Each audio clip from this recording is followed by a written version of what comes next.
Hello সবাইকে। তো সবাই কেমন আছো? আশা করি সবাই ভালো আছো। আমিও বেশ ভালোই আছি। আজ তোমাদের সাথে কিছু কথা শেয়ার করার জন্য এলাম। আচ্ছা, সবাই বলে মুভ অন করে নিতে, কিন্তু মুভ অন করা কি অতই সহজ? যে মানুষটাকে নিজের পৃথিবী ভেবেছিলে তাকে একদিন ছেড়ে দেওয়া সত্যিই অনেক কঠিন। আমি জানি অনেক রাত কান্না করতে করতে ঘুমিয়েছো, বারবার ফোনটা হাতে নিয়ে দেখেছো যদি তার একটা মেসেজ আসে সেই আশায়। আমারও এই দিন এসেছিল, ইভেন এখনো আছে। কিন্তু একটা কথা মনে রেখো, যে তোমার মূল্য বোঝে না তার জন্য নিজেকে হারিয়ে ফেলো না। জীবনে সবাই থাকে না, কেউ কেউ আসে শিক্ষা দিয়ে চলে যায়, আর সেই শিক্ষাটাই আমাদের আরো শক্ত করে তোলে। এই কথাগুলো আমিও মানি, কিন্তু কি বলতো, দিন শেষে আমারও সেই চোখের জলই পড়ে। তুমি যদি মন থেকে কোনোদিন কাউকে ভালোবেসে থাকো, তাহলে তুমি জীবনেও তাকে ভুলতে পারবে না। হ্যাঁ, হয়তো সময়ের সাথে সাথে নিজেকে অনেকটা বদলে নিতে পারবে, কিন্তু ভোলাটা অত সহজ না। কিন্তু সেটাকে নিয়ে পড়ে থেকে সময় নষ্ট করলেও তো হবে না। নিজের জীবনে আরো এগিয়ে যেতে হবে, আর সেটা কেউ করে দেবে না, সেটা তোমাকে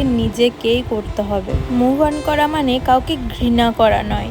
মুভ অন মানে নিজের শান্তিটাকে আবারও ফিরে পাওয়া, নিজের হাসিটাকে আবার খুঁজে পাওয়া। মনে রেখো, যে চলে গেছে সে হয়তো তোমার গল্পের একটা অধ্যায় ছিল, কিন্তু পুরো বইটা নয়। তোমার জীবনে এখনো অনেক সুন্দর অধ্যায় লেখা বাকি আছে। জানো, একটা সময় আমি ভাবতাম ওকে ছাড়া আমি বাঁচতেই পারবো না। মনে হতো ও চলে গেলে আমার পৃথিবীটাই শেষ হয়ে যাবে। কিন্তু একটা কথা বুঝতে অনেক দেরি হয়ে গেছে, যে মানুষটা সত্যিই তোমার হবে সেই মানুষটা তোমাকে বারবার কাঁদাবে না, তোমার মূল্য বোঝার জন্য তোমাকে হারিয়ে ফেলতে দেবে না। আমরা অনেক সময় এমন একটা মানুষের জন্য নিজের হাসি, শান্তি আর নিজের স্বপ্ন সবকিছু ছেড়ে দিই, অথচ দেখি যেই মানুষটার জন্য এত কিছু করলাম সেই আমাদের গুরুত্ব দিল না। সত্যি খুব কষ্ট হয়, মনে হয় যেন সবকিছুই শেষ।